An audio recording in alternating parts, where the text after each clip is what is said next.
भारत की स्वतंत्रता संग्राम के इतिहास में श्रीमती सरोजिनी नायडू का एक अपना स्थान है। वो अनेक गुणों में संपन्न थी।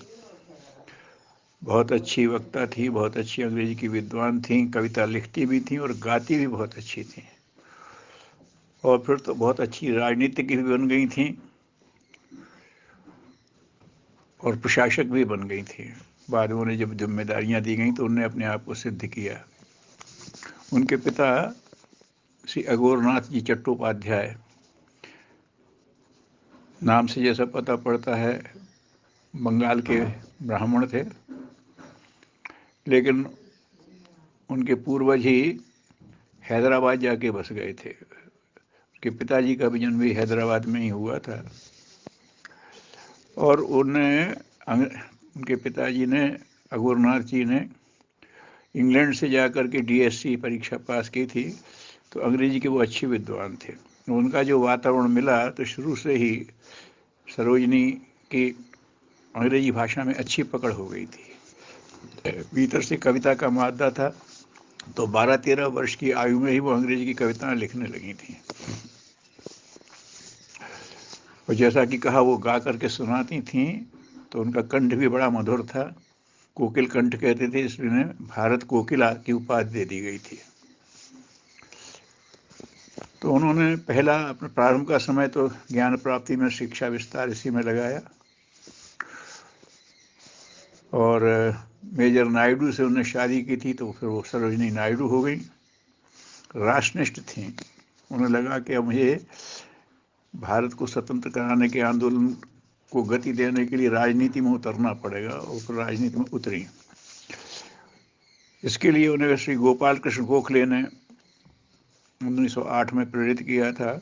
जैसे उन्हें गांधी जी को दक्षिण अफ्रीका से लौटते ही प्रेरित किया था, ऐसे ही सरोजिनी नायडू को भी कहा कि तुम्हारी प्रतिभा बहुत जीवंत है और तुम्हें इसे राष्ट्र के लिए लगाना चाहिए।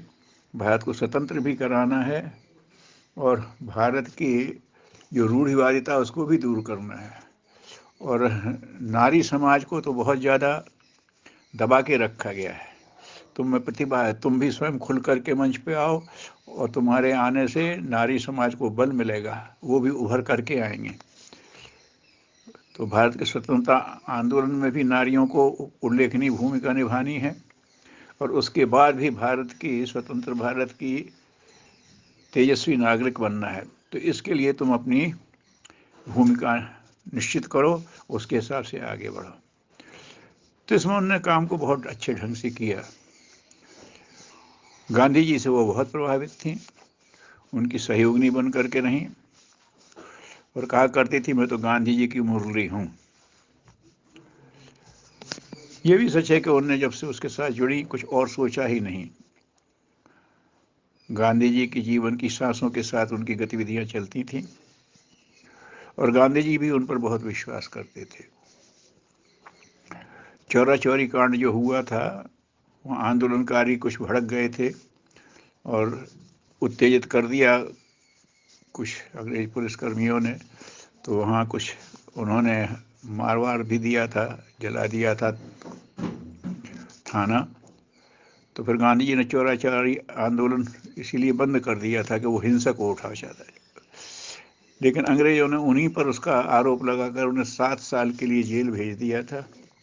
तो जेल जाते समय गांधी जी ने सरोजिनी से ही कहा था, सरोजिनी बेटा, तुम ये सांप्रदायिक सद्भाव बनाए रखने के लिए काम करती रहना। उन्होंने किया, लोग उन पर विश्वास करने लगे थे।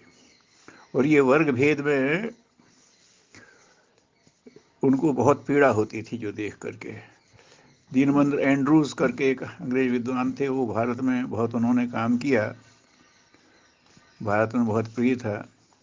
उन्होंने फीजी में भारतीय लोगों को ले गए थे, तो कुली प्रथा चल रही थी, बड़ी भयंकर थी।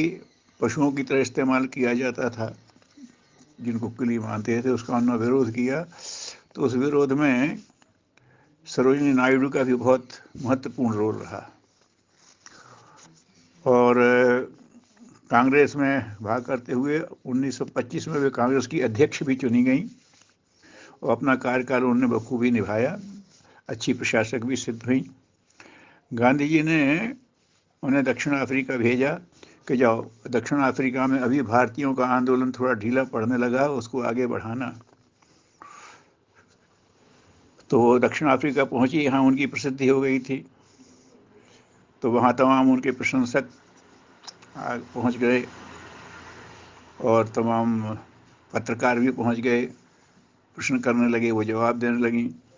तो जब उन्होंने कहा कि भारतीयों के आंदोलन को हम बढ़ाएंगे, तो उन्होंने कहा कि वहाँ जनरल स्मट था, वो बड़ा कठोर प्रशासक था। तो उन्होंने कहा कि General Smuts is a strong politician. तो उन्होंने हंस के कहा, I too am a strong woman, मैं भी एक मजबूत महिला हूँ। और फिर उन्होंने उस कार्यक्रम को बहुत बढ़िया चलाया। और उस बीच में उनकी साहित्य साधना भी चलती रहती थी। उन्हें अनेक उनकी पुस्तकें प्रकाशित हुई। गौसे करके इंग्लैंड के एक बहुत अच्छे साहित्य समालोचक हुए थे। पहले जब सरोजनी ने उन्हें अपनी कविताएं सुनाई थी, उन्होंने कहा था कि तुम यहाँ पश्चिम की नकल मत करो, तुम्हारी रचनाओं में भारतीय संस्कृति की पुट होनी चाहिए। तो उनकी बात को उन्होंने गुरु की तरह बांधा, उन्हें गुरु की तरह मानने लगी और फिर उस दिशा में उन्होंने काम बहुत अच्छा किया। तो उनकी कई किताबें छपी और वो उन्होंने जब गौसे को दी तो उन्होंने उनको देखा और ये कहा था कि सरोजनी की किताबें आलोचना की हर कसौटी पर खरी उतरती हैं। तो ऐसा उनका एक अनोखा व्यक्तित्व था। भारत स्वतंत्रता में उन्हें जिम्मेदारी के तमाम पद भी दिए गए। वो 1879 में उनका जन्म हुआ था और 1949 में उन्होंने शरीर छोड़ दिया। तो इस तरह से वो भारतीय स्वतंत्रता संग्राम में एक प्राणवान महिला के रूप में, एक ध्वजा के रूप में उनकी कीर्ति फहराती है। उनके प्रति सद्भाव श्रद्धांजलि यही है कि जिस काम में वो लगी नारी उत्कर्ष के लिए और सांप्रदायिक विरोध के लिए, शोषण के विरोध में, तो अभी भी उस दिशा में बहुत से काम करना है। उस दिशा में ये लगेंगे तो सरोजिनी नायडू के प्रति सार्थक श्रद्धांजलि कहलाएगी। ओम शांति।